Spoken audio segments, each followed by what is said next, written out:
Good evening, ladies and gentlemen, and good evening to anybody who may be following us online. I'm Ian Edwards, I'm Leader of the Council, and I am Chairman of Cabinet.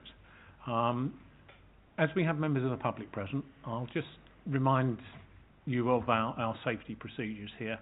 Should a fire alarm sound, which we're not expecting. So if one does sound, we will be evacuating. You needn't worry about it because you are surrounded by members of staff who are very, very familiar with this building, and we will help you out. But the easiest way is out the doors that you came in, and you will find other doors and down the bones staircase. That's the quickest way out. But as I say, don't worry about it because we will be present and escorting you. If I could ask everybody please to make sure their mobile phones and other electronic devices are silenced, that would be most helpful to limit disruption. That now being followed, as I say, this is a meeting that is recorded and broadcast on YouTube. The cameras are this way, so members of the public are not captured on that, but that is just for your information. Okay, Mark, agenda item 1, please. Apologies for absence. Thank you, Chairman. We have apologies from Councillor Susan O'Brien and Councillor Jane Palmer. Thank you very much. Item 2, additional declarations of interest in matters before this meeting. Colleagues, are there any such matters? None noted. Thank you. Item 3 is to approve the minutes of the last Cabinet meeting, and these are in pages 1 to 10 of your pack. Are those minutes agreed? Agreed. Thank you. Item 4. This is to confirm that the items of business marked Part 1 will be considered in public, and that the items of business marked Part 2 will be in private. The meeting is effectively in 2 parts. The largest part of it is in Part 1, where we are talking about matters of policy, and decisions are made quite openly and in public record and public purview. Part 2 are contractual matters, and they and these are matters that should be considered in private, and the decision is one, though, that is broadcast and published. There is a break between Part 1 and Part 2 when I will invite members of the public to leave the room, and we will break our YouTube link. So hopefully that explains the difference between Part 1 and Part 2. So we move into Part 1, please. This is agenda item 5, the Strategic Climate Action Plan. Councillor Lavery. Thank you, Leader. The report in item 5 shows the progress to date on this cross-cutting council plan with its 6 corporate commitments and 9 key themes. An important early part of our work has been to establish a clear line of base data to enable us to measure improvements over time. The Council does need to work on its own infrastructure to reduce carbon emissions, and indeed the building we're currently sat in here in the Civic Centre is our largest emitter of CO2. Work is underway to modernise this building to reduce its carbon footprint, and that will make a significant contribution towards our targets. Since the baseline data in 2018-19, we have achieved a 43.8% reduction in overall electricity usage, with LED lighting making a significant contribution to this. Gas reduction usage has been slower, but will speed up as the projects to improve the estate move forward. We have been investing in our housing stock with loft insulation, cavity wall insulation and new windows to improve thermal efficiency, which will reduce emissions and will also assist with the cost of heating properties. Going forward, we will be improving our electric charging infrastructure, and the Council will be looking to purchase electric vehicles where these are available and appropriate for use. The report also contains on page 23 the full list of priorities for the 23-24 year, and with that I move the 2 recommendations on the top of page 12. Thank you very much, Councillor Lavery. It is very timely.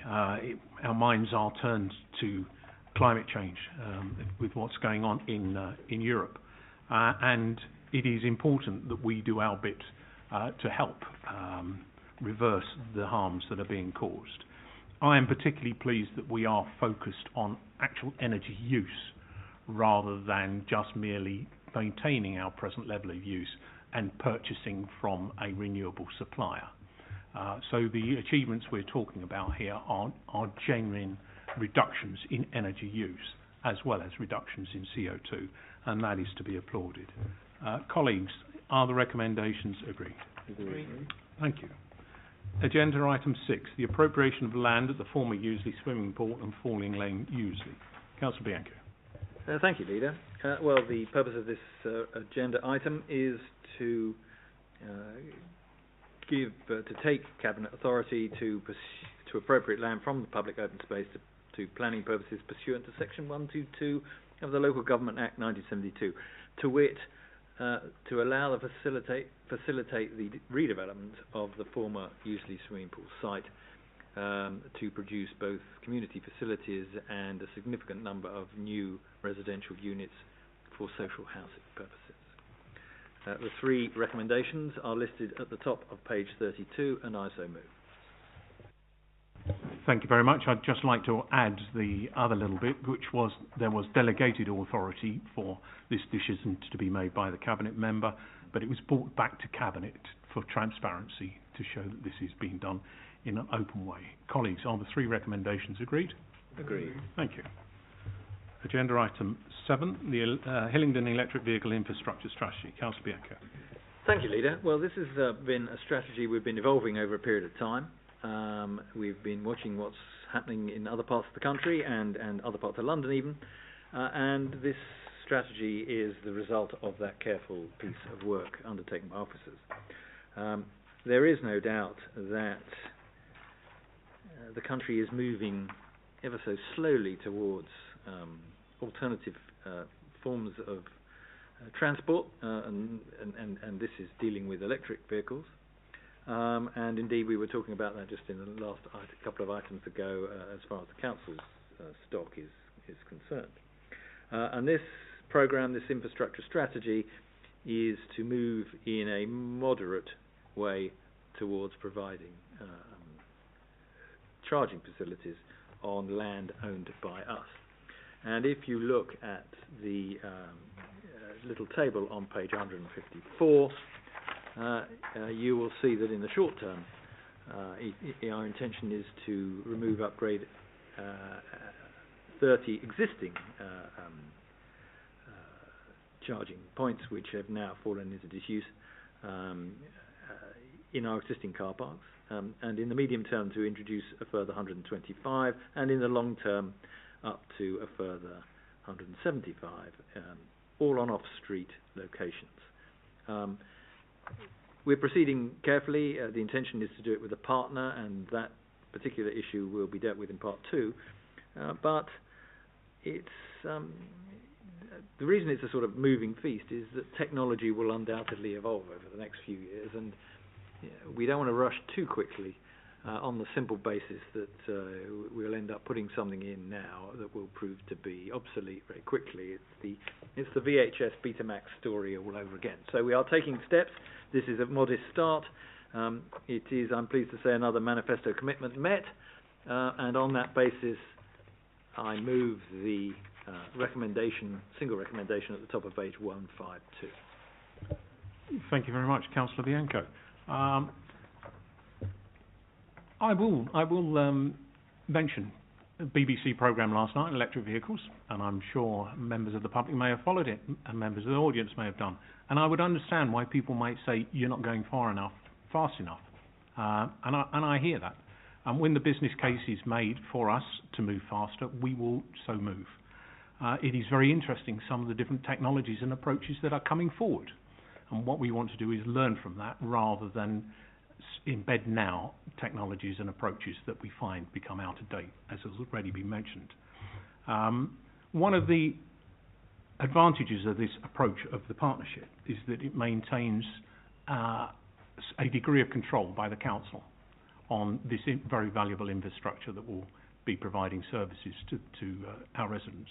And what we didn't wish to do was to provide a monopoly to a commercial business who would then be using what we think is part of an essential infrastructure to generate profit. And so obtaining a degree of control through this partnership model, I believe, satisfies our council's needs and best protects the interests of residents. Are those recommendations agreed, colleagues? Agreed. Thank you. Agenda item 8, the Public Spaces Protection Order 2023. Councillor Lavery. Thank you, Leader. The report before Cabinet tonight is following the consultation on the draft PSPO order. The results of the public consultation are shown in Appendix 1.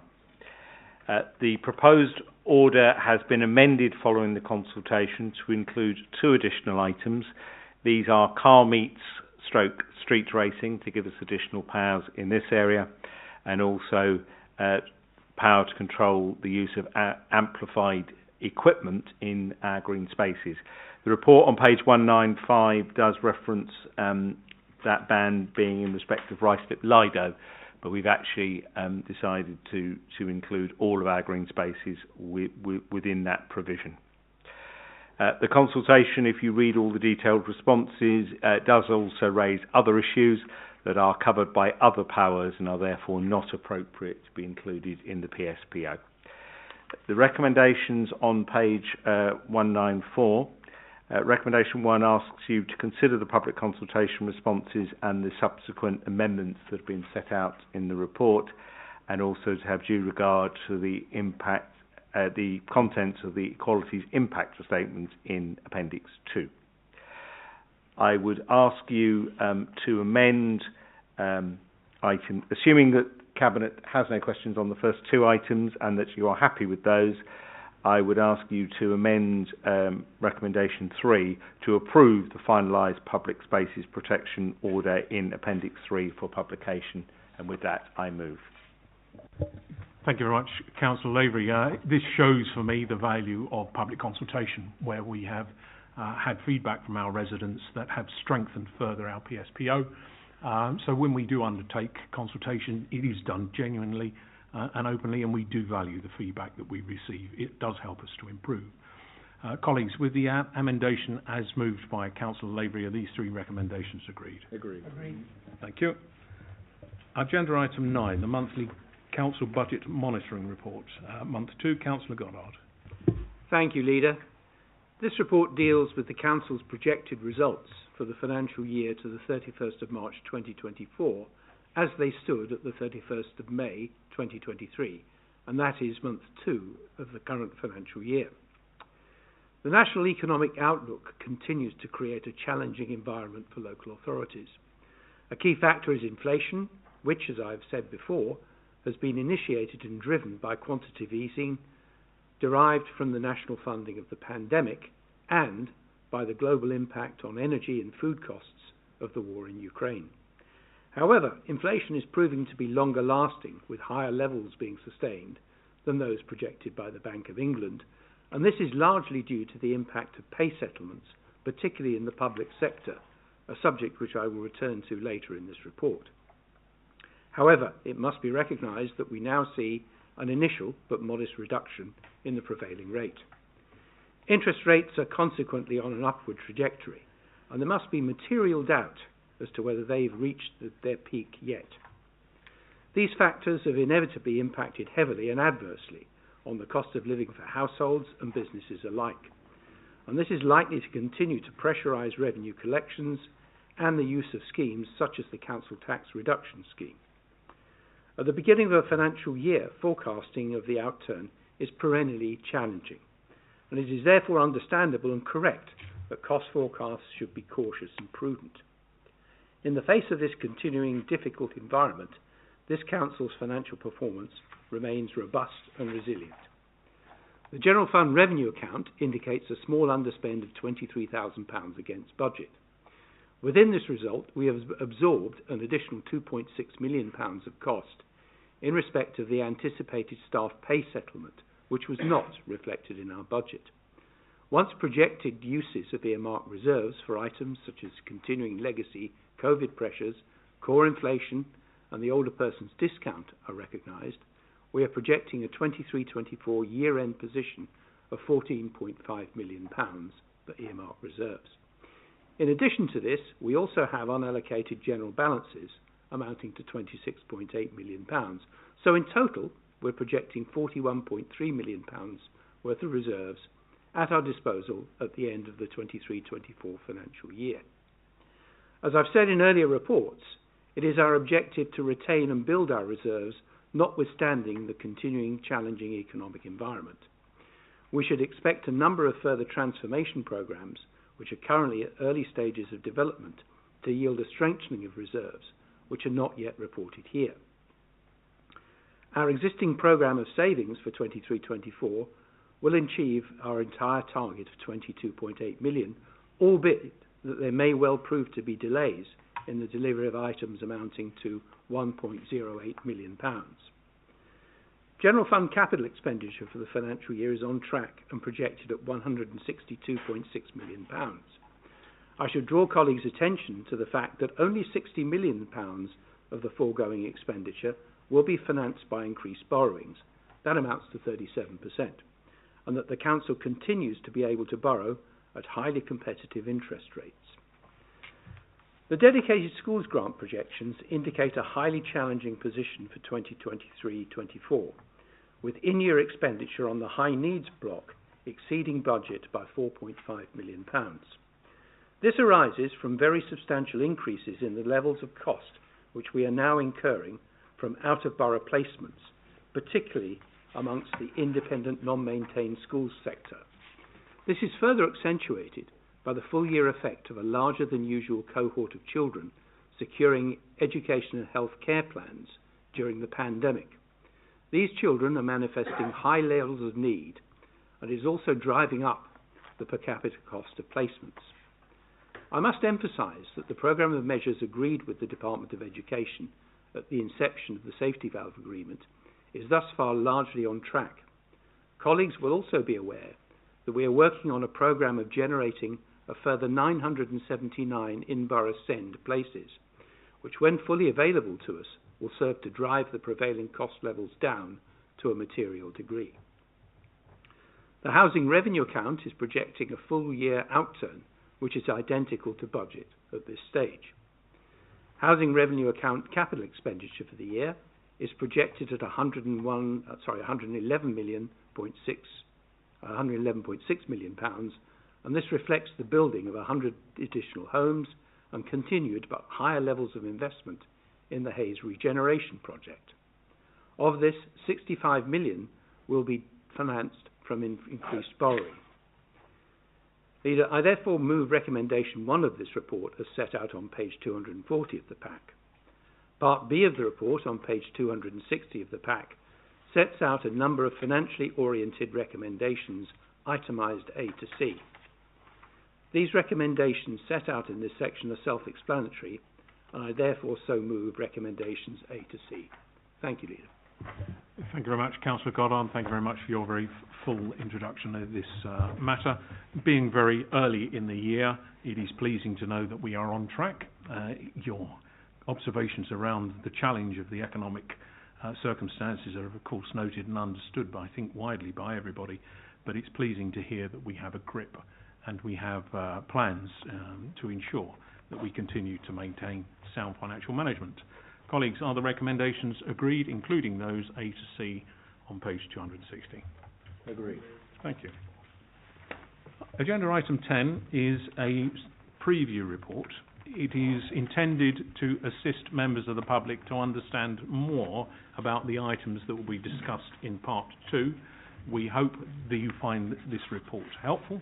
Is the report noted? Thank you very much. We will now move into part 2 of the meeting, please.